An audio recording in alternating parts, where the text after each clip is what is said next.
Hello, new and faithful listeners. My name is Darren Burrell, and welcome to Remainders, the podcast dedicated to exploring the wonder and joy that is the movies, the old, the new, the remembered, and the ones that are sometimes forgotten. As we record this episode, it is May 14th, 2025, and we're wide awake talking about the 2002 psychological thriller, Insomnia. So, Patrick, before we get up and use the washroom and relieve ourselves of some fine Alaskan beers, who has two thumbs and loves a good Christopher Nolan film starring Al Pacino? A little old Nicky Katt in one of my favorite mustaches in a long time in a movie we've watched. So you're supposed to say, this guy. Oh, right. Okay, well, that was the bit if I was playing it out, but otherwise, I was thinking of the mustache. So, well, if you can't see us, then it didn't spoil the fun because, only if you're watching on YouTube were you able to see me do the two thumbs. But it is nice to see you and talk about this. You did it good. Yeah, not bad. Yeah. I remember when I first saw this film in the theaters, that was like kind of the shocking comic relief of this entire film, like Nicky Katt saying this. And if you, I don't know if I'm going to say, the line is, who has two thumbs and likes blowjobs? And then he does the two thumbs at himself line, which was out of left field in this film. And of course, the entire theater was laughing. It's a little weird seeing this film and having Nicky Katt just passing away like a month ago. Unfortunately, yes. Yeah. The great Nicky Katt. It's been in lots of movies that we love. So, I'm happy we got a chance to talk about this. Plenty of other reasons, but Nicky Katt was definitely a joy to watch this past week in this one. So, yeah, for sure. And it's been a while since I've seen Insomnia. So now here we are. In the background, I got my best sleep paintings that I've put together just for the occasion. And we're going to dig deep into this 2002 film of Christopher Nolan's, which he did not write. He only directed. It definitely feels less like the rest of his filmography by far. I actually am perfect for this film because I haven't really slept myself in the last week with all the work I got going on. So I think we're just going to roll through it. Okay, I did the joke about the washroom and the two thumbs. You did do the joke. Okay. You nailed it. So it landed. It landed hard. All right, Insomnia from 2002, directed by Christopher Nolan, stars Al Pacino, Robin Williams, and Hilary Swank, with a big shout out to the late Nicky Katt, as we just mentioned. The film follows Will Dormer, who plays the good LA cop with a secret that just so happens to find himself in Alaska during the time when it never gets dark, so he can't get to sleep for like 6 days. During that time, he shoots his partner, who was going to rat him out for planting evidence in an old case that put away a criminal who deserved it, but was going to get off without the assist from Dormer. Hilary Swank is Ellie Burr, the happy-go-lucky detective stoked about Dormer coming to town to help solve a case that could help her gain some cred in the force and learn from the best. During the film, we find out a local writer, Walter Finch, played by Robin Williams, in his first pretty damn serious role, is behind the killing of the local girl, but is hip to the dirt on Pacino's Dormer and plays cat and mouse with the sleep-deprived detective while Swank's Ellie Burr uncovers what's been happening underneath her nose. I would love to know your thoughts on this film. Had you seen it before today, Pat? I've definitely seen it, yeah, multiple times. Nolan is a favorite of mine. Definitely celebrate his entire filmography. So it is one that I have watched not a ton. I'd say 4 or 5 times. It's not the first movie that people talk about when they talk about Christopher Nolan. This one and The Following, I believe, are kind of lost in the mix sometimes. Yeah. So actually, I've never seen The Following. That's the only movie of his that I haven't seen. And we'll get to it. I'm going to bust out my Nolan ranking later so we can talk about it there. But no, I've always loved this one. And again, like I said, it's the only one where you're watching them, like, it just doesn't feel like a Nolan film. It can at certain times. You can definitely tease stuff out, but like you said, it just is not the most Nolan of his movies. So the performances are by far, like, easily, like, what I like about the movie the best. Like Pacino and Williams. 1 Hour Photo is the movie he that's right. 24-hour photo. What am I talking about? 24-hour party, people probably. That's right. And yeah, it was a big deal. You say serious. I mean, he definitely had serious roles before, but villain roles, it was a big deal with this. And 1 Hour Photo. The fact that he was playing a villain. Yeah. Sorry. Yes, of course. And I'm not correcting you. I'm just saying. You're totally right about that. Yeah. You're 100%. He definitely, right. he was always crushing dramatic roles back to like the 80s. Right, we're talking about Dead Poet Society and all those great films that he did that were, dramatic, serious roles. Awakenings. Right, but he's a villain. Like yes, a very it villain. Was a huge deal, and I could kind of like you said, we both can attest to this. Like it was a huge deal that Robin Williams, the most like likable person ever, one of our favorite actors, was playing. Mrs. Doubtfire, for crying out loud, was playing a couple of movies as the villain. So that was. It was pretty bananas. What do you think about 1 Hour Photo? Do you like that? Yeah, and I'd only seen that film one time, but yes, I did like it. And I remember it was kind of like an indie film at the time, so it was kind of like in succession of this, right? It was before this. 1 Hour Photo was the same year, same 2002. So that's what I'm saying. Like he was just like, I feel like playing a villain for a year or so. So yeah, it was definitely one of those things where you were like, oh, whoa, what's happening here? Right. And it was one after the other. Being part of that, like, again, like you said, you got to remember the Disney movies and all the things that he was just so bright and shiny. And then here he is as this, like we'll get to it, but there's a scene in this film where it's like, you believe him for a minute that like he didn't mean to kill this girl, and then you get he gets on the phone with Pacino and he's talking to him and he's like, "I just wanted to quiet her down. Have you ever been humiliated like?" And then you're like, "This guy's a fucking psychopath," So it's really good. He's really good. And I have it right here. That's like honestly one of my favorite moments in the film. Just generally, all the phone scenes are my favorite. Like the two of them talking, obviously in person as well, but like them on the phone. Partly I like it because it's such a callback to the Memento scenes when he's on the phone all the time.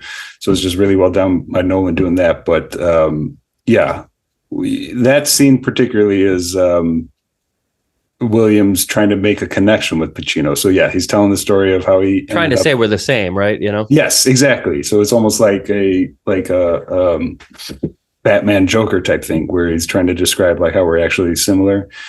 And yeah, the way he's describing it, and then he gives Pacino obviously has to listen to him, and then he gives Pacino a chance to like, oh man, like that felt so good getting it off my chest. Do you want to go next? Do you want to talk about how you psychopathically killed the guy? Slowly hangs the phone up. Like what am I doing? This is fucked up. Yeah, totally. That's like the moment where Pacino realizes like I'm in way too deep. Right. I know, it's so good. But yeah, it is by the number one thing about this movie is just the two of them and their performances together. That's by far what puts it. I mean, honestly, it's a great story too. I really feel like, again, I quickly summed up what this film was about, but it does play out pretty well. And it is a pretty good sort of, like I said, it's a psychological thriller, but just in terms of like a detective kind of murder mystery type movie, I think it's written very well. I think it has like a nice like set of characters who have to figure out what's happening, and everybody's complicated, right? And that's I think what also fuels the performances is that everybody sort of has something that they're bringing into this. Like Hilary Swank is just like green, she's like looks up to this older detective. Pacino has this thing where he's lost his way and he kind of can't go back. He knew he was wrong to plant evidence, but he's got to carry that with him. And then his partner knowing that I've got to cut a deal. The heat's on us back in LA, and he's going to have to out Pacino. And so all of that happening during the film leads to like these characters being pretty complicated, I think. And again, leads to good performances. Yeah, and I mean that's why the interactions between the two of them just bring everything to the forefront. So that's why it works so well. And again, like I don't know, man, it is almost kind of like one of those movies where you can kind of imagine other actors in the role, but because they were both so Pacino less so, but with Williams in this role is so out of left field. It's like I can't imagine it any other way, which is interesting because this is a remake of an original film from a Norwegian film, which I have never seen. Yeah, neither had I. I had actually read that on the Wikipedia when I was. So you've never seen that one either? So no, I didn't. And again, I guess that's why I'm pretty sure it's Skarsgård, Papa really? Skarsgård in the main role. I think so. I might be remembering that wrong, but no. If you're listening to this, maybe you can fill us in. and let us know if you've seen it. Maybe we'll have to put that on the list because I've never seen that. Well, it's definitely on the Criterion channel, which we had watching this, which we almost missed because you don't have your DVD of this movie. So yeah. Well, to the listeners out there, I was I do apologize. I've been burning the midnight oil very hard over here on a bunch of projects. So I meant to watch this last week and it just escaped me. And so I watched it earlier. Again, I've seen it before, but it was a rewatch. And while I was watching, my Criterion went down, and I lost. And I quickly texted Pat and I said, "Hey, dude, I don't know if I'm going to be able to do the episode. My Criterion is being weird." And all he wrote back was physical media. Get yourself a goddamn movie collection, Darren. Come on. I have one. I'm not rebuying everything. That's not in an attic. It's not stuffed in an attic somewhere. But that is a good point. If you have an agenda with these movies, they're Pat's holding up his. It looks like his Blu-ray. Look at this beautiful Blu-ray. Yeah, we'll jump into it just really quickly. This is my beautiful Christopher Nolan box set that I enjoy quite a bit. So wait, so when did you buy that? It's not comprehensive. It's Batman Begins. It's the three Batmans: Inception, Memento, and Insomnia. So came out interesting. So obviously pre Interstellar. Oh, okay. So before 2013-ish or so. Somewhere around there, probably. Yeah. Yeah, this is an interesting thing to think about, that Christopher Nolan has a pretty big filmography at this point, He has an immaculate filmography, and it's pretty consistent. I mean, when was Memento? Memento was 2000. 98? I think 2000. Maybe it's later than 98 then. So where does this rank on your Nolan? I love it. I had just only seen it once or twice back in the day, and I was really interested in seeing it again. I had mentioned this to you to cover it, and at the time I couldn't find it anywhere online. And I'm so against buying a fucking film digitally or whatever if it's not on one of the streamers that I have. So we'll hold off until it becomes available, usually, unless Pat's here, you cheap ass, just you can watch it on my Amazon. Well, no, I'm okay with buying it because I've really whittled down all my streaming services. I've kind of moved away from it. So I almost view it like a Blockbuster, where if it's a movie I really want to watch, I'm okay just renting it, or if it's cheap, I'll just buy it. So we've got kind of different ways of going about it. But anyway, I just got burned out on the streamers, so I just kind of had to move away from it. So hey, I don't blame you. But anyway, the point of the story is that I didn't have it to watch, and lo and behold, this month the Criterion Channel curated something called Coastal Thrillers, and this is on there. So it was so great. It just lined up perfectly for it to be my next film to watch. And but then the streaming kind of bummed me out, and I thought we were going to miss this taping. But then it kicked back in, and here we are. Beautiful. Love it. The Pacific Northwest looks great in this movie. The driving scenes, and I mean, in Alaska, it looks gorgeous. Isn't that sometimes the best part about films? Just the scenery, absolutely. You really sets the mood, and that's what you can do. It's like we talk about, that's what's unique about film. Anything that's audio and visual has the emphasis of it, you talk story and everything is important, but everything visual is the medium of the purpose of it for. So anything that pushes that forward, adds so There's much nothing to it. Kind of again, why you love watching Halloween movies. You want to see the wet pavement in the fall, and leaves on the ground, and it being a chilly sort of getting ready for winter before the killer comes and kills everyone. It just sets the mood. Actually, one of my favorite things about watching this on this viewing was the music. I was really kind of vibing with the music and the score, and how it's got this kind of melancholy, kind of cold. It fits with the Pacific Northwest mountain vibe to it. And I'm listening to it, and I'm loving it, and I start realizing how familiar it sounds, and it just the overall vibe. And I started thinking, this sounds a lot like The Descent, which we just covered recently, which was also set in the Appalachian Mountains. Look it up, same composer. So same composer. Yeah. So I'm watching it. I'm and we did just watch The Descent. I watched it twice we covered the episode a couple episodes back. So it was fresh in my mind, but I'm watching it. with the mountain setting, with the music. I was like, this sounds a lot like Descent. So David Julian, turns out, yeah, he was the composer for The Descent as well, which was after this movie. So this one came before it. And he's done a couple other Nolan movies, including Memento and The Prestige. So yeah, so it was definitely realizing that it was the same composer was a fantastic find for me on this watch. So because very cool. I love that your ears told you that, you know, like, and then you just, it was familiar. I mean, yeah, I've definitely seen this is The Descent a lot, so the vibe of that. But like again, like music is just such appreciate is not the right word. It's just it adds to film so much more than we sometimes give credit for. So yeah, and honestly, it's so subtle, right? It's like it's just really underneath everything. It feels like that the location is almost on top of this whole story because it's so jarring to be light out all the time, and then that whole fog scene of them. I mean, I don't even know how they could have filmed that. You know, the fog rolling in, and where it's Dormer ends up shooting his partner. And that's also what I love about this movie is it leaves it up to the audience, like whether or not he meant to do it or he didn't. I kind of picked up on that this time. I never kind of really felt like that before. I just didn't think about it.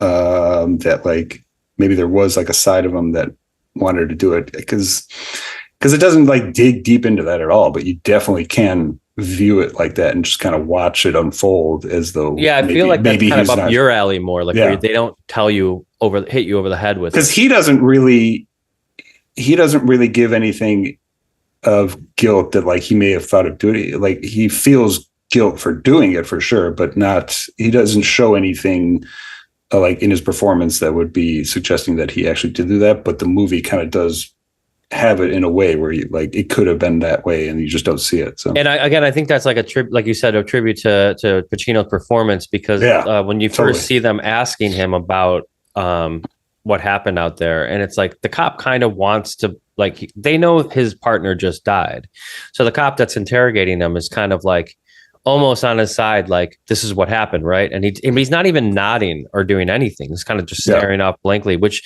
to the audience means he's not admitting or denying anything. He's just letting this cop tell the story and spin it the way he wants. So that's was a pretty great performance in letting the audience kind of think for themselves. And, all through this whole thing, you're kind of saying, well, he is now trying to cover it up, but it's like he realizes what, and then you put yourself in the mind of Dormer and you're like, well, he's dead. Whether I, shot him or not, he's dead.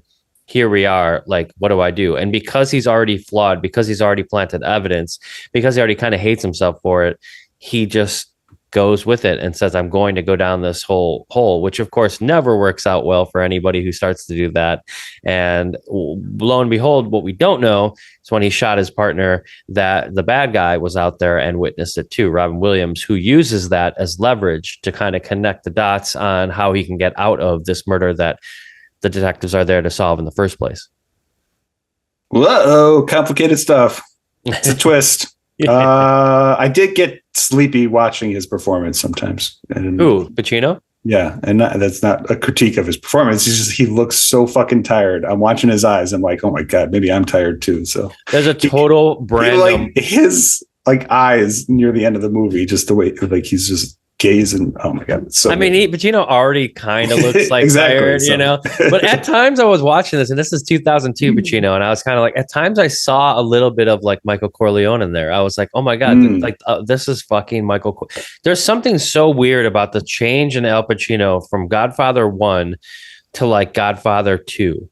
He starts to really turn into the Pacino we've known, and like the character of Al Pacino sort of like right after Godfather 2, I think, all of a sudden he just kind of physically transforms a little bit. His voice gets deeper. And but every once in a while I see this like shell of like Michael Corleone, like that handsome Al Pacino back in the day. And I saw it a few times, but there's this one scene, speaking of his like sleepiness.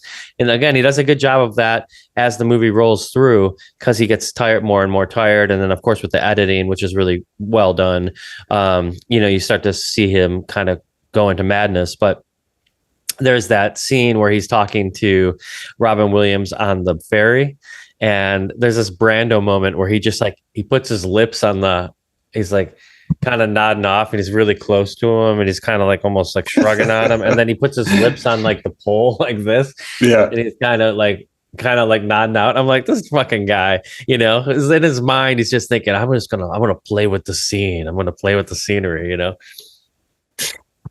Yeah, it's yeah, I don't know. You're so not used to it, but like one of his trademarks is screaming at the top of his lungs, and he does it a little bit here, but it's just such the opposite kind of role of it. Right. You don't get that overly dramatic, so, Yeah, but you do get it once. You do get it once, but yeah, fuck you care. Yeah. And he's staring at him, man.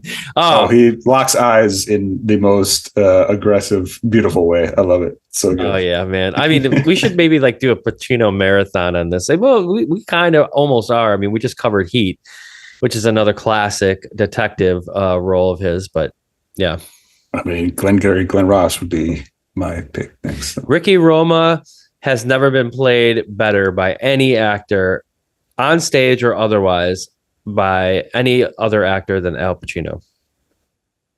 Who plays him in the stage revival right now? I'm not sure. So Clooney's in that, right?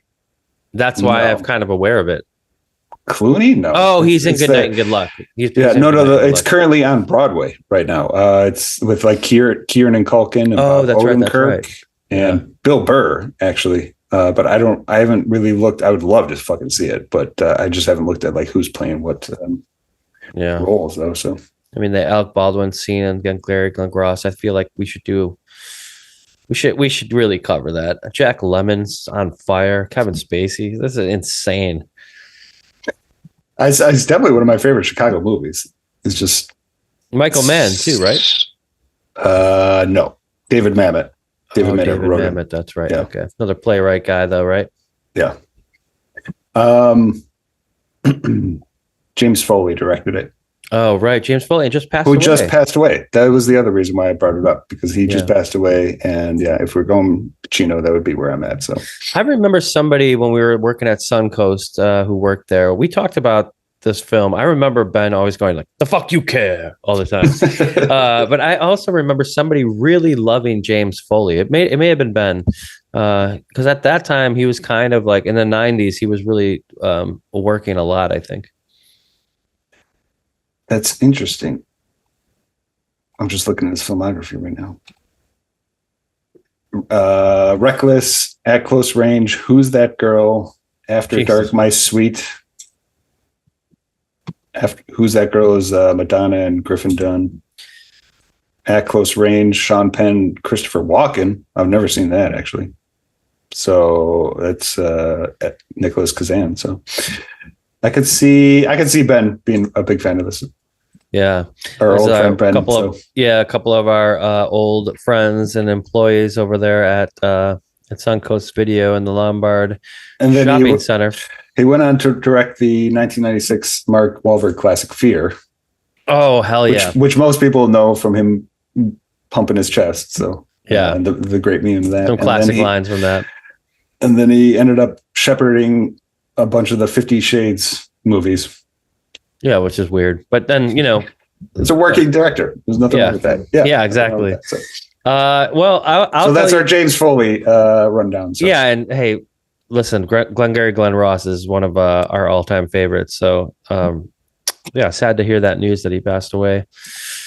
Christopher Nolan getting this movie made and then going on to what was the film that he made after this. So we're talking Memento, we're talking Insomnia, and then what was after this?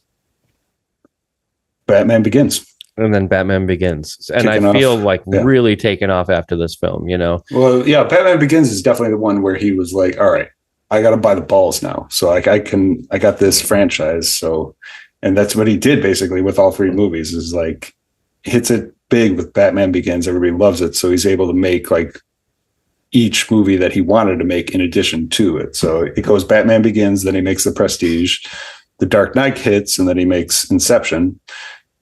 Dark Knight Rises comes out, and then he does Interstellar. So it's like he really like mastered the game of like, I got this awesome franchise that I'm kicking ass with, and then I get to make the movie that I want to make right after it. So smart. Goes back and forth. And all of those films, big hits, you know? Yeah. By the way, I love The Prestige. My girlfriend and I talk about that film all the time. It's way up there on my ranking. We'll get to it. Like The Prestige is definitely the one that gets talked about on the lower echelon, at least, but it is definitely one of my favorites of his. So yeah. And then Insomnia, again, I think is still like a little lost in the mix of it. That's why I'm kind of glad that we're rediscovering it. It sounds like you're not like a huge fan of it, though. It doesn't sound like you're super excited about this film.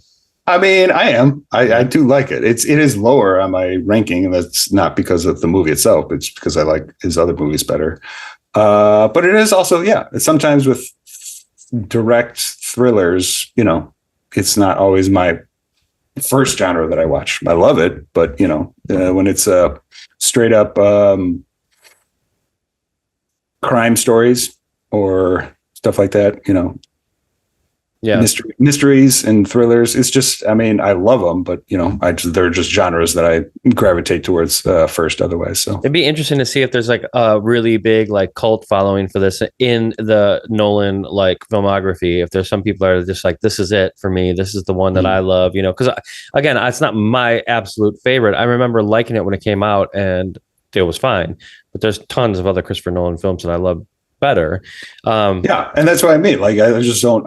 What I love about this movie the most is not really Christopher Nolan's direction or anything. It's the performances and the fact that it was Robin Williams playing a villain and Pacino in another amazing performance and an ensemble cast that is fucking great. We haven't really talked much about Hilary Swank. It's easy to, of course, kind of easy to forget how much Hilary Swank was like the woman, like totally like $1 Million Baby, king. So what was the film? Boys Don't Cry, right? Boys Don't Cry. Yeah. I mean, she had the Hollywood by the balls for a long time. And I haven't seen her much in anything. I looked up her IMDb. She's been doing like that show Yellow Jackets and some she's in Yellow Jackets? Cool. Yeah, I guess. Yeah, I haven't seen much of it. I guess she's not in it much, but she's definitely doing that. But I just haven't personally seen her in many roles lately. So potentially, like, I think with that film, I watched a few episodes of that show. I watched a few episodes of that, and it's kind of like a plane crash happens and they're all young, and then you get to see them later on in life. She probably plays one of the girls that are grown up. So that show has a heavy 90s nostalgia. Am I right about that? Yes. And it leans into the 90s vibe. Yeah. Yep. Okay. I feel like it was kind of like just as like the 80s memorabilia shows, and that it was like, here's the 90s. 30 years. It's always 30 years. Although we'll see how that goes moving forward, because in a way, time kind of really did stop after 2001, where the decades are blurred and not as clearly defined as it was before. So that's true. Yeah. I mean, I feel like the 2000s stuff, at least with music and like the research, definitely with music, emo and everything. Yeah. Music in 2000. So like, it's happening. Basically, once social media started, everything just feels the same. So yeah, that's true. Like, what filter do I want to put on it? 80s, 90s, 2000s. Like, that's how you tell what people like. Okay. So, I wanted to say one other thing about Hilary Swank. Yeah, she's great in this, but she is there. She is there as sort of like the green character that's not really seasoned, and she's there to kind of be. She's always smiling, and she's always like, "What can I learn from these guys?" Until she's showing her buck teeth quite a bit. So yeah, when she gets there at the end, and she's kind of like. Now she's like hovering over him, and she's like in control, and he's like, don't go the way that I did. Now she can be the better cop, which is kind of, again, it's cool. It's also like some things that are a little bit too patronizing to the audience, like calling the fucking town Night Mute, It's like, is that a real town? I don't know, but it's too perfect of a name. It's that's what I mean. It's kind of like, calling Christoff, calling Ed Harris Christoff in fucking Truman Show. It's like, okay, I get it. He's supposed to be Christ, I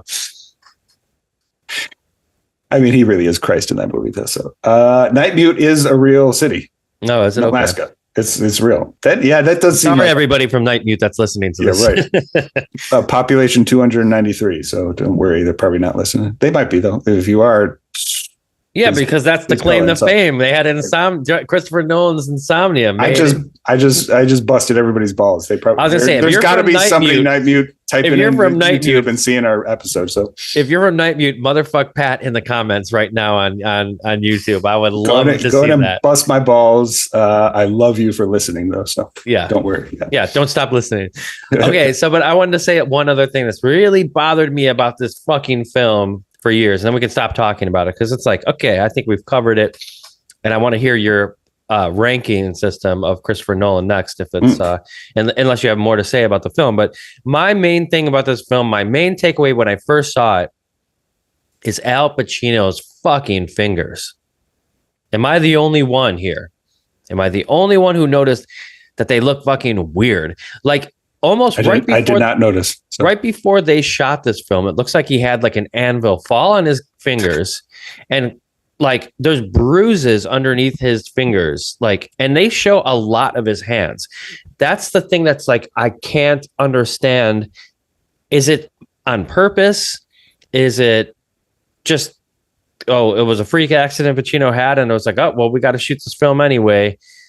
It's bothered me ever since. And I watched it again this morning thinking the same thing, like, what's going on with this guy's hands? You know, like why it's only on one hand and he's got like bruises underneath his fingernails. Isn't this weird that I'm bringing it up? But it really bothered me the first time I saw this film. It was like, it was just so glaring that like, it looked like it was like on purpose because they kept on showing his hands a lot. I definitely didn't notice it at all. Well, or ever before. So this is all news to me. I may have to just rewatch the movie just for zooming in on his hands. Well, I mean, maybe there's like some people talking about it online at this point. I've never checked, but if you're out there and you've noticed it too, you're not alone. I have been thinking about it for what is this, 24 years since this film came out, and seeing it again was a big reminder of like, holy shit, what is going on here? I need to figure out this puzzle. So anyway, that's my biggest takeaway from Insomnia. That's your number one takeaway.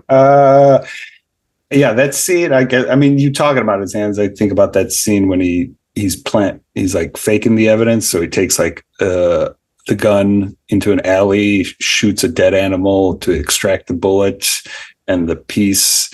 So like that scene, I'm picturing him because he's using like roughing up his hands quite a bit. That was just jogging my memory as you're describing that though. So. Yeah. Way to mention the scene where he's wearing gloves the whole time. He is wearing gloves the whole time? He's wearing gloves in that scene.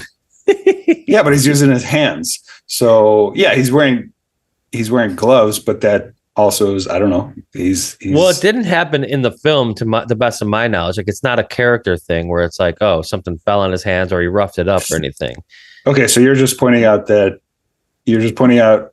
Pacino's deficiency in his hands at the time of 2001 and busting his balls for it. So well, I'm not trying to bust his balls. Look, you know, if he hurt his hands, that's fine. To my knowledge too, that's not something that Pacino has on his self in any other movie I've ever seen. So again, I don't know if it's for so that wouldn't suggest it is character. So if you never seen it or before they started filming, somebody dropped a bowling ball on his hand.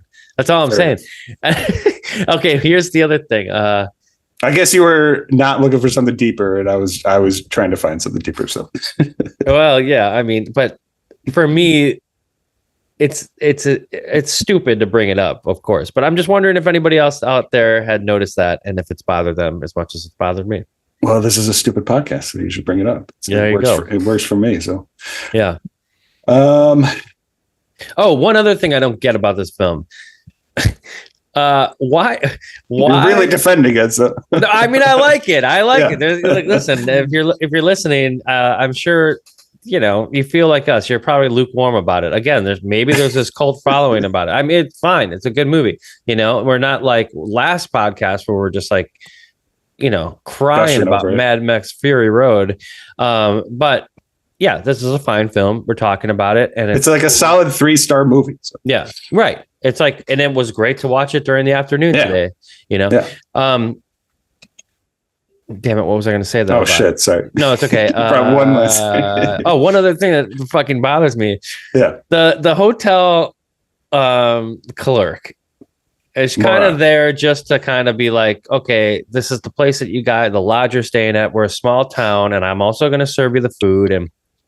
But it becomes skeleton cast. Well, yeah, and it becomes the pseudo. By the way, this movie costs like $40-some million to make, even with a skeleton cast. I'd have to imagine a lot of that was like Pacino and Robin Williams, probably. No. I was saying her being the skeleton crew during the off time of the year. No, of course, yeah, no, I know, but I'm just saying in general, I couldn't believe it would cost that much money to make this film. But then again, it is Christopher Nolan, and who knows, film, whatever. But okay. Long story short, what I'm trying to get at is this character, this woman in the hotel. Yep. Somehow, at some point, the big reveal, and he finally is able to get it off his chest. Dormer explains what he did to be kind of in trouble back in LA to this woman. Okay. And then the very next scene you see is her asleep on the bed, and he takes his badge and is out of there. It's like, okay, what the fuck just happened?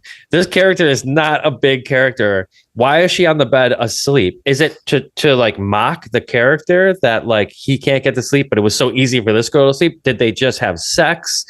Or was it such a heavy scene for him that she just needed a moment to take a nap, and that's what happened? I don't know. It's not explained. It's just a very quick moment. He tells her this thing, and then she's asleep on the bed, and then he goes back to work. Well, I mean, I definitely read it as like they fell asleep together and then he got up and left. So they may have had sex, they may have not, but it was kind of like, that's how I saw it unfold, is that he shared that moment and that secret, and it was almost like a connection with them. And then obviously they don't show everything, but then they somehow, kept on connecting, and then she was sleeping with him. So, but in my opinion, the next few scenes would not make too much sense then, because he finally got the rest he needed. Maybe not enough, but he at least got some rest if he took a nap. Okay, well, when I say sleep, I guess I mean like laying in the bed together. So, gotcha. So she was like taking care of him or something like that, and she just fell asleep. Yeah, she was like basically his person of solace for a moment.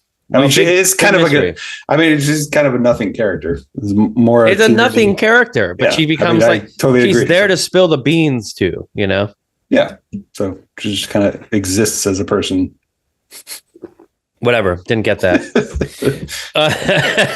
Okay. Now let's hear about your ranking if you don't have anything else to say about this great film by Christopher Nolan. I love the ending, when he finally gets to go to sleep, the big sleep. So the big sleep. Yeah. I was like, I don't feel like I didn't ever fully appreciate that in my younger days. So when I watched it, I was like, oh, he finally got to sleep. Yeah. It's nice. Again, it is a nice little bow. And you do love that, like, his last act is, no, turn me in for being the bad guy. So you don't have to be, like, so that you don't go down the same road as I did. Yeah, I like that. I did. Nice, and I never really fully picked up on that when I saw it back in the day. That was a much appreciated finale, more so now on this viewing. So too stupid to get it then, huh? I probably still am. I just have seen it 4 or 5 times now. So finally sunk in, I guess. Okay. Right. All right. I will get to so my last thing for Insomnia, though, unless you have any final thoughts on it. So no.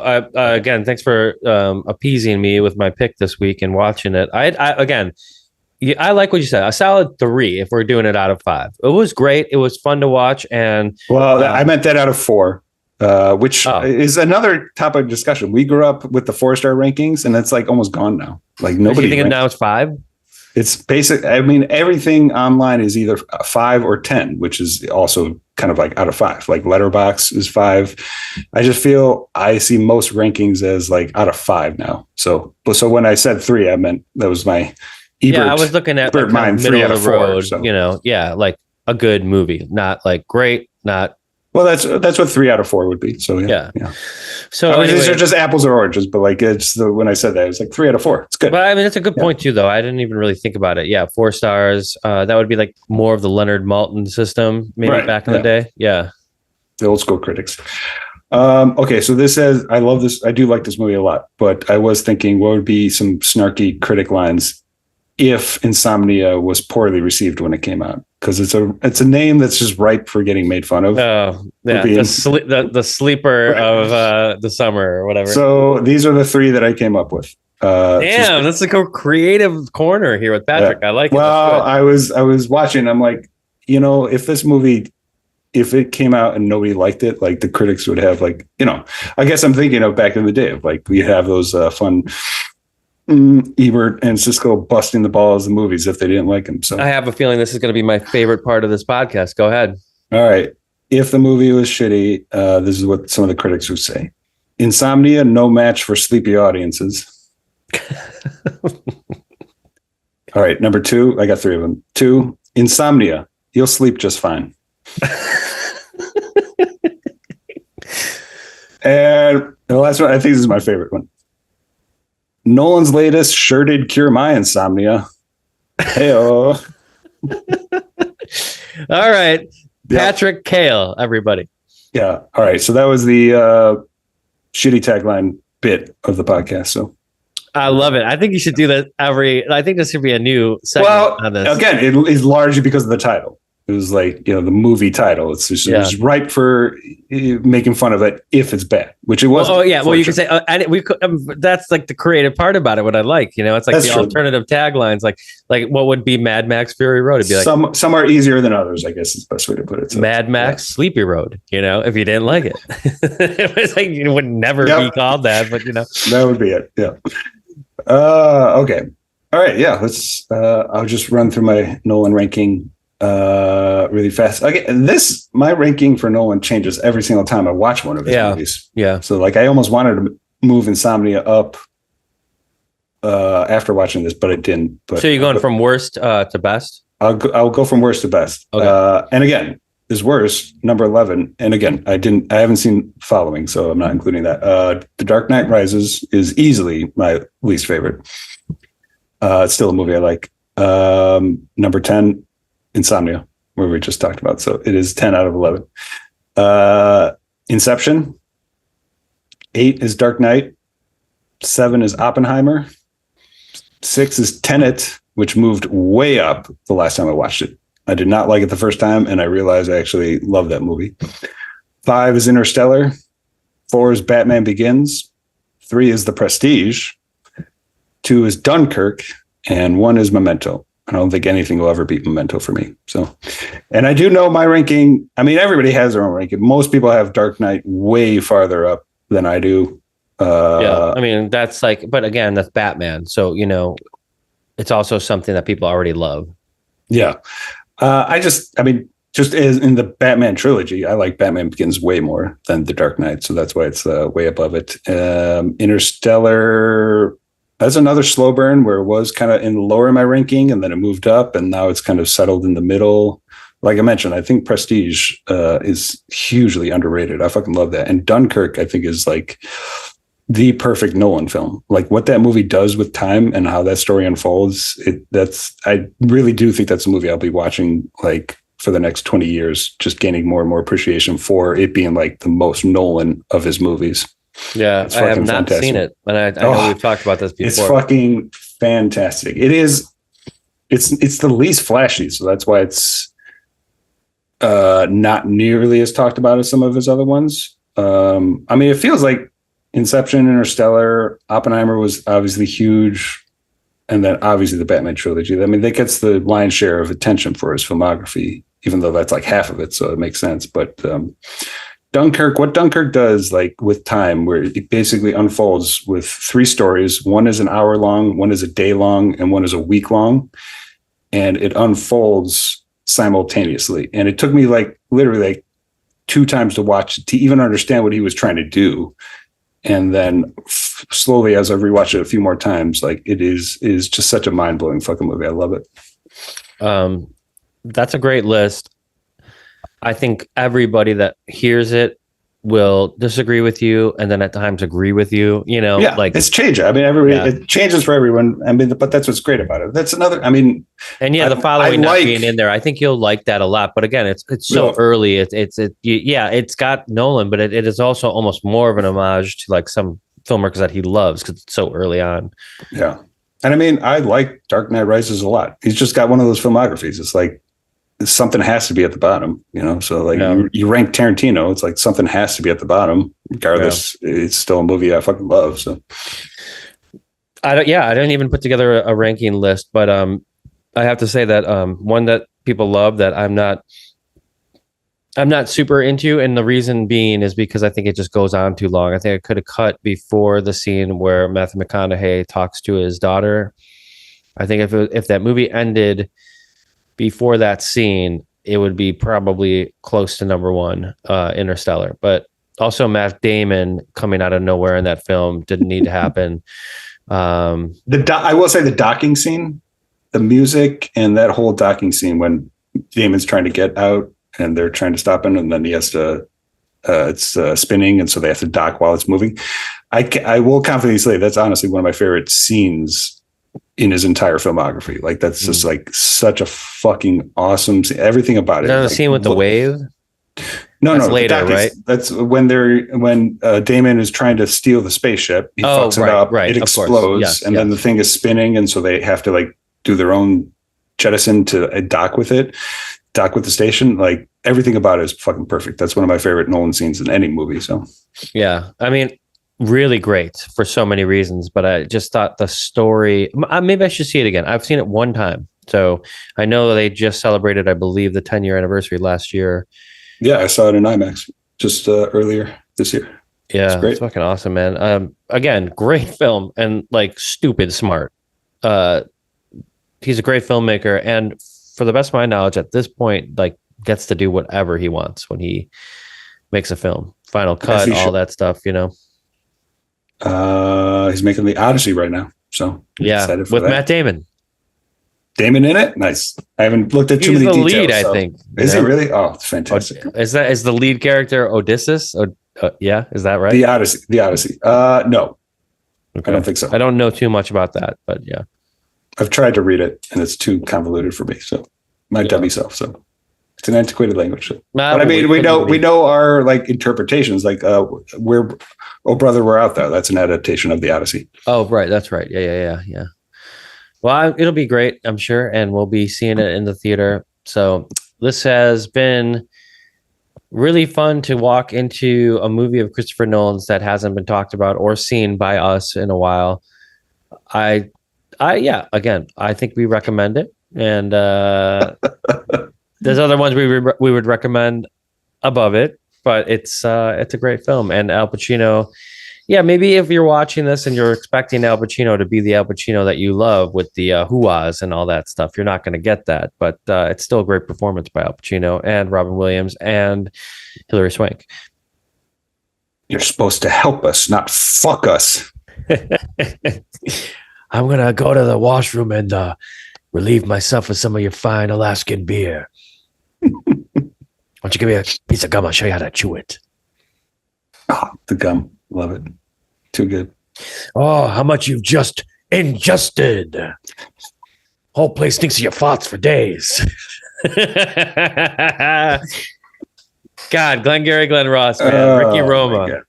Ricky fucking Roma. Yeah, we used to quote that film so much.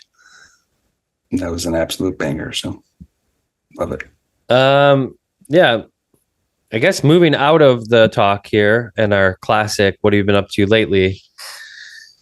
I haven't seen any films that I could really talk about. Like I said, I've just been working really hard. In the background, I'm painting so many things for like a bunch of exhibitions that are happening, like trying to get into a bunch of shows. So I've been taking up my time and then also doing these podcasts and different things. It's just all of a sudden like I'm going to do a band practice with Cody. We're going to do some Cutthroat songs tomorrow. Yeah. Awesome. Got that going. Yeah. Oh, yeah. So it's such a banger.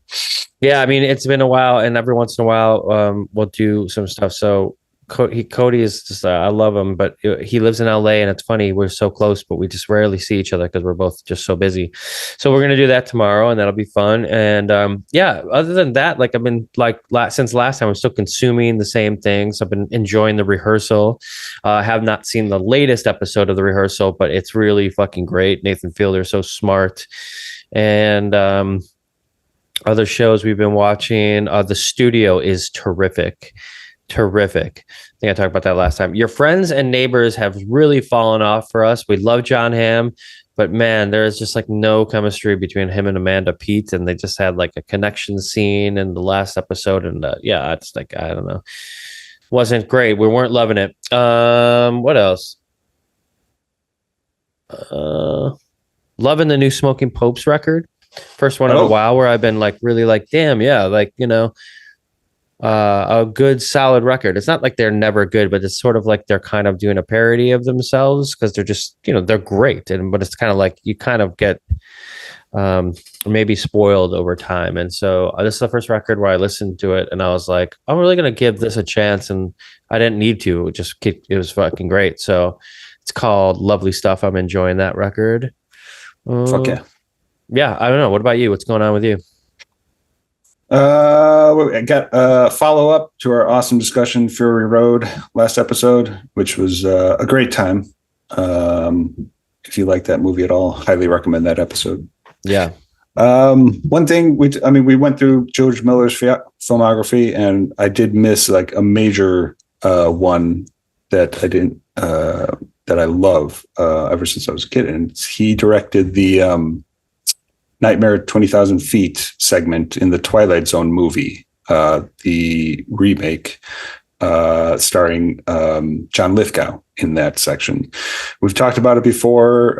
When we've talked about Lithgow, we fucking love Lithgow in this podcast. I do remember you talking about this, yeah. And so he directed it was the remake of like the William Shatner episode when it's the guy up on the plane and he sees an alien out on the plane, the creature on the wing. And so I still remember watching that as a kid and just the chaotic energy of it, and understanding as an adult that he was the one that directed it. It feels so much like Mad Max, and you just see so much of his directing style in that segment. So you said you have not seen the Twilight Zone, that remake? Yeah. No, but actually it reminds me too, and we can talk about it in a minute, but I've been watching Black Mirror for the first time. Oh, nice. Yeah, but anyway, go ahead. No, it's just, I mean, for anybody who loves Miller style and the Mad Max movies, yeah, definitely rewatch the John Lithgow segment in the Twilight Zone, because it just feels like a chaotic energy that you'll definitely recognize with his directing style. And like I said, awesome performance by John Lithgow, which I just fucking love. So great. Yeah, I'm not familiar, and I would love to see that. I'm sure it's amazing. Just shortly, a couple weeks ago, I watched that Paul Giamatti episode that is in the newest season of Black Mirror, and if you haven't seen that, it's really, really good. Really good. Sort of plays with stepping into a photograph and being part of the memory again. Excuse me. Really great. Anyway, one other thing I wanted to say about George Miller. So we did have a great, way better than this episode probably, because we just loved Mad Max Fury Road. And just a different vibe of an episode. Yeah.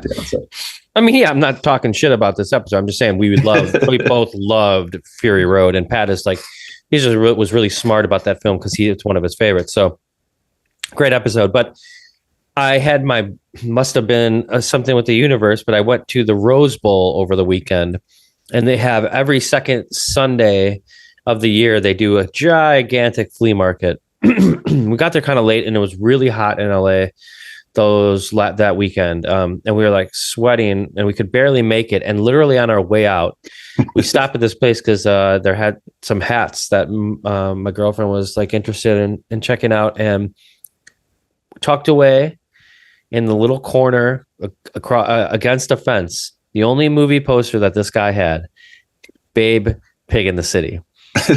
Directed by George Miller. And if you listen to Mad Max Fury Road episode, Pat had told me that saw Babe Big in the City, and I kind of gave him shit for it. And he's like, yeah, I love Babe. I love Babe Big in the City. I love Babe too. They were both great.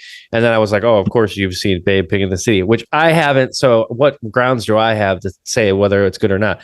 Anyway, just thought it was funny that you had seen it. And then I was at the flea market and I saw the poster. And in fact, like, I bet you that guy was selling that thing for probably like $2. Why didn't I buy that and just send it to you? You know, what an idiot.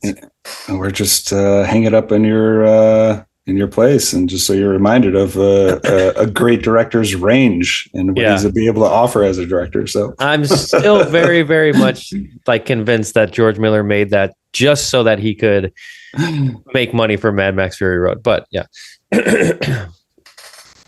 Yeah, I mean, I'm not arguing with his business perspective. It's just the fact that he's so successful with making those kids' movies.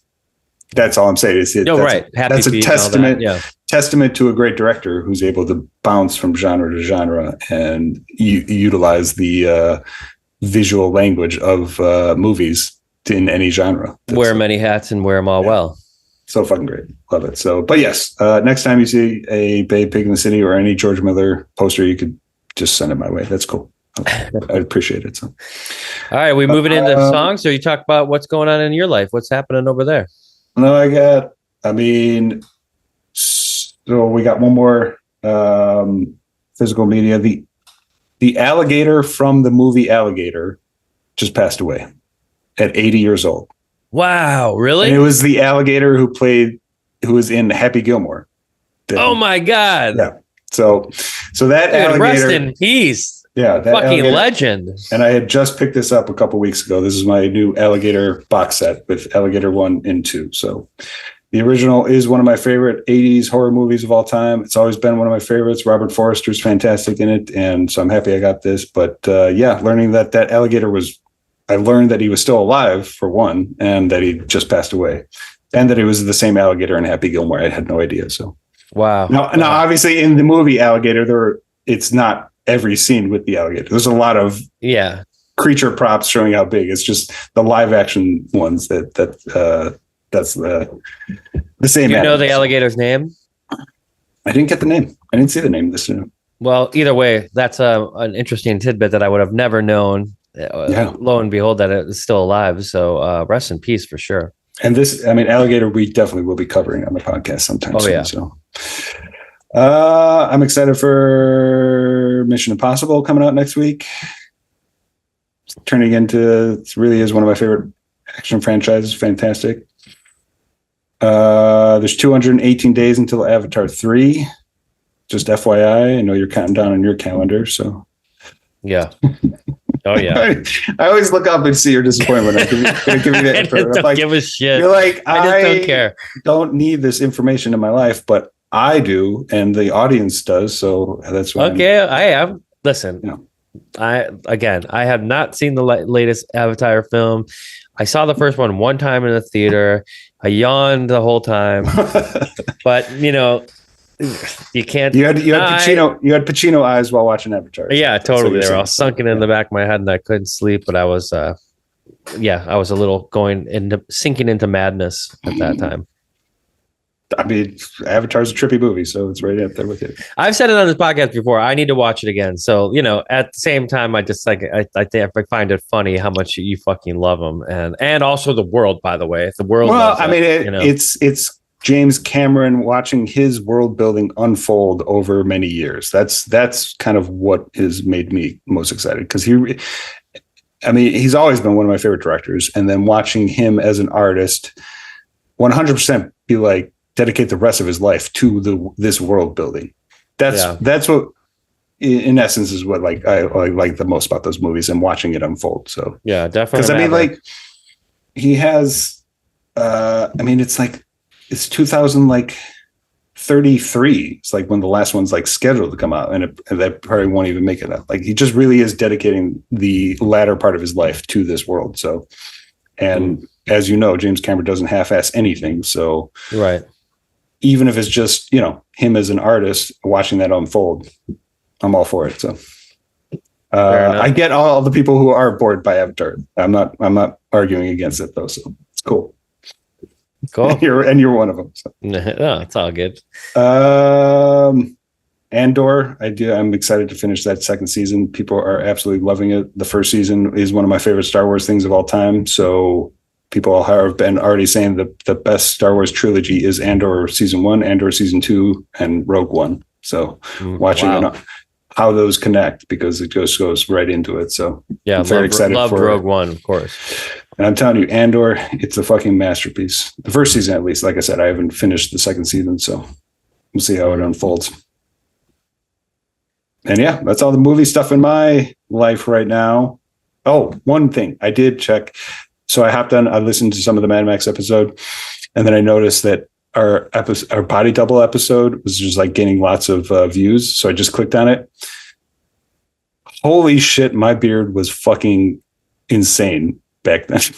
Like sometimes I never realized how fucking large my beard was getting, and I was always having it trimmed. But like, it just why do you think there's so many fucking views on that thing? Everybody wants to check that beard out. I did not put that together until right now, but yeah, just hit it 2 years ago, looks like, and yeah, that beard is fucking bananas. That was out of control. So yeah, we are getting some crazy views on that. I'm sure people are dipping in, and then they think they're watching the actual movie. Maybe that's what's happening, but well, don't sell short.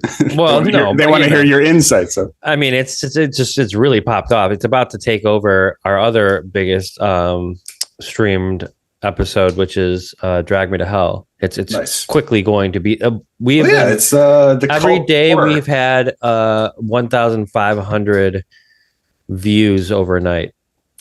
It's the cult horror. That has the most dedicated audiences. So you'll have a lot of people. Anybody who loves Body Double would be happy to listen to a 2-hour podcast about Body Double. Yeah, that's what makes it kind of special. Yeah, so or record a 2-hour episode about Body Double like you and I do. So it's a great episode. Love it. Great movie. Yeah. All right, that's all I got. What do you listen to this week?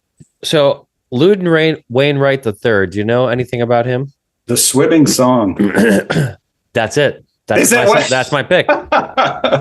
Yeah, I fucking love that song. I know why I love it, because it ends it's one of my favorite finales to a movie of all time. So what movie? Squid and the Whale. Yeah, is that really the ending of Squid and the Whale? You didn't even. Oh my god! Oh, that's fantastic. Now you have to watch Squid and the Whale, just for that to come up and you'd be like, this is the greatest thing ever. That's how I know the song specifically. I know the artist, obviously. But like, that's like, I mean, it's an amazing song, but I love Squid and the Whale, and I didn't know anything about I probably loved it. And when I watched it and, didn't think anything of it, but Morrissey was talking about Loudon Wainwright. Nice. This particular record, I think it's just called Album 1. But maybe this song is from a different one. Anyway, he was talking about how much he likes Loudon Wainwright, and I was like, of course, I love Morrissey, so I'm going to check out this song. And then I was like, God, I love this song. So organically, on my own, just liked it. That's amazing. Cool. I fucking love that. So I love that I knew where you were going, but then discovering that you discovered it a different way, that's fucking beautiful. I love it. Totally. Well, it belongs on our jukebox, so I'm glad that we both know the tune. It's certainly been on my list to make my pick, but you just happen to beat me to it. So fantastic. There you go. That's pretty rare where we sync up that way. Love it. That song got such like a great, like just tongue in cheek symbolism on life. It's just so simple, right? Kick my feet, move myself around. And it's just like so beautiful in terms of just like, he's talking about swimming, or he's talking about how life is. And it's so great. Not too deep. It's just perfectly tongue in cheek for like a pop song. That's exactly it. Yeah. It's like talking about life, but it doesn't need to go to the depths. No pun intended. It just, I had to move my feet, move my arms around, and I went swimming. I made it through the day. I say I'm a self-destructive fool to myself almost every day, largely because of that song. Totally. I know, such a great line. But no, everything we just said is like, there's a reason why Baumbach was like, all right, this is going to be the ending to Squid and the Whale. So yeah, totally. That makes so much sense. I'm excited for you to watch that movie and just hear that song pop off at the end. So it's fantastic. Well, we haven't covered any Noah Baumbach in this. I mean, I guess we talked about Barbie, and he wrote that with Greta Gerwig, but I don't think we've covered any of his films that he's certainly directed. Not his best. So. No, Squid and the Whale. Yeah, definitely. Love it. I've been wanting to rewatch the Meyerowitz stories. I haven't seen that since it first came out, and I loved it. Which one? The Meyerowitz stories. That's the Adam Sandler and Ben Stiller one came out. I haven't seen it. Oh, it's so good. Yeah, It's great. I love some of his conversations that he has with Peter Bogdanovich that were on the Criterion channel. I think potentially those are attached as like extra features to either a Bogdanovich film or a Noah Baumbach film. But either way, they're really interesting and really fun. They have a fun relationship. Hilarious. All right. My song this week is from Blaze Foley, the country musician who never really hit any stride and died at the age of 39 in 1989.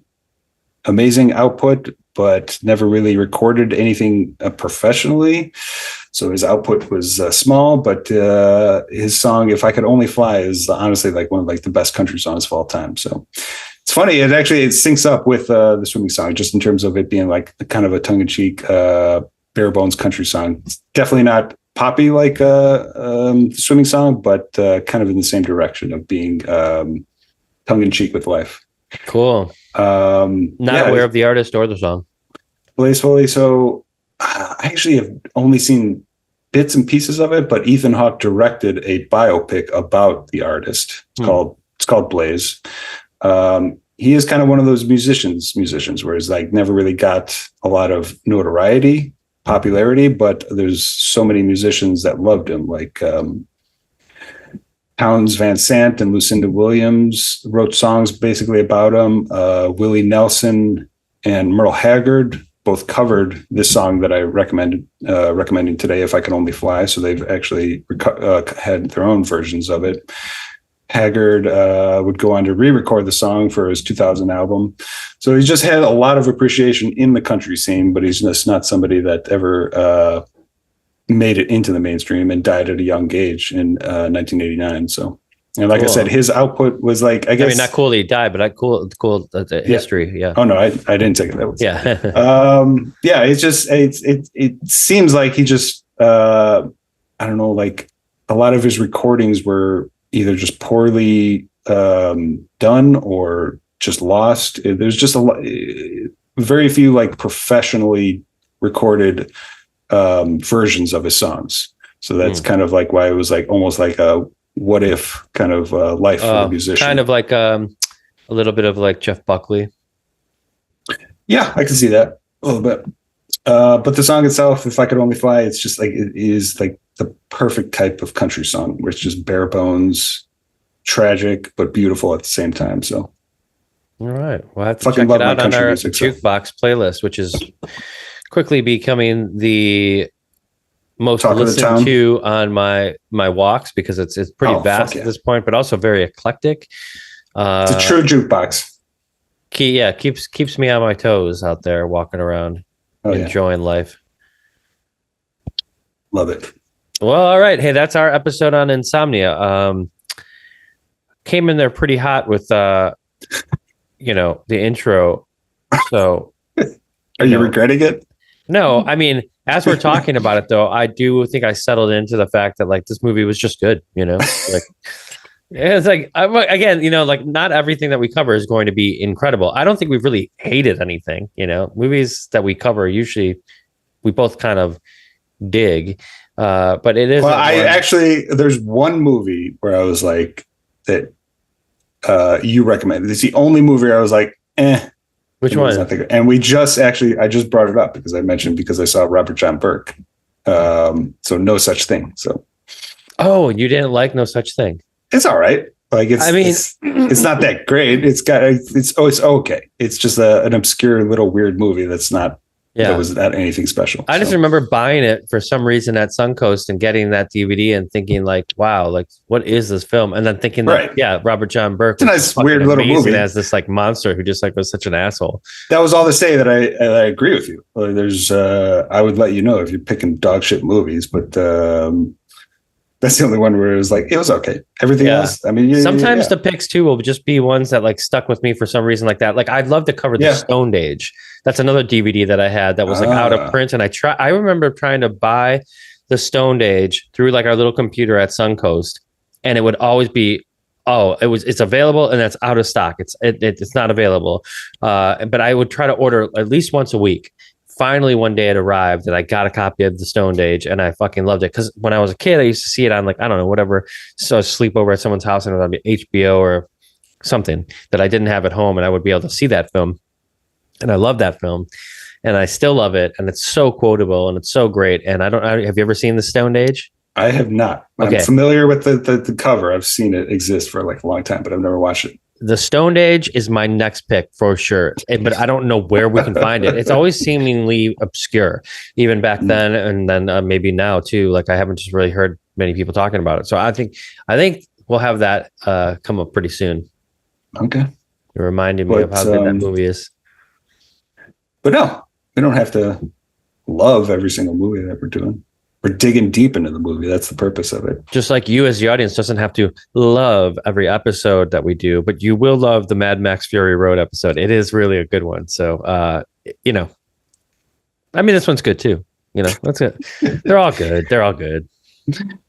Shout out to Nicky Katt and his, he's got the greatest joke of all time in the movie. So if anything, it's going to go down in history for that. So.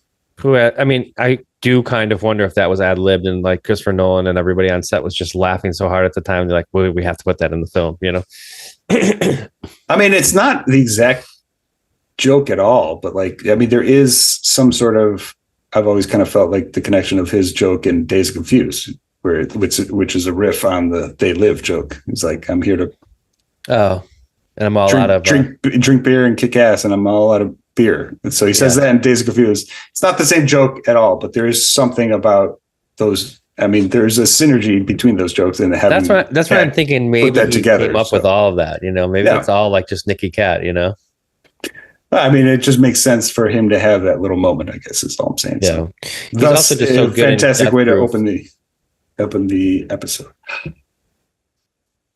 He's not in Death Proof. Yeah. No, sorry. The other side. Yeah. Yeah. The other Planet Terror. House. Yeah, Planet Terror. Yeah. That's right.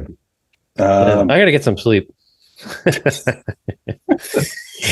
I mean, yeah, well, we can wrap it up. But when you said that, I forgot it made me think of the I forget the movie we covered, but we did the our Halloween ranking.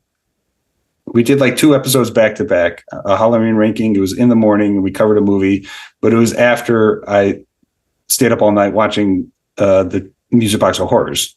So I was at the Music Box of Horrors all night, got home, and then we recorded that in the morning. So if you want an Insomnia episode with me, check out. That's your one. Yeah, this one is mine. It's funny. It just happens to be Insomnia, but yours is the. I remember that. I remember you were like, I just got back from the 24-hour marathon or whatever. I was like, holy shit, man. I think I saw because I hit the sweet spot where I was like, I have barely slept anything, and so I actually do have enough energy. So I probably don't sound tired, but I may sound a little strung out, if anything. So those sometimes are the best ones. And we are going to be re-ranking the Halloweens because they keep on changing. So looking forward to that in October. So I'll re-look at the old filmography. I'd love to do that episode. There's so much we got to cover. Thank God we're both still healthy and living right now to keep going forward, because I love this podcast. Thank you all for listening. Pat, thanks for showing up every 2 weeks and doing this with me. All right, brother. Always a pleasure. Good seeing you. You too. Talk to you soon.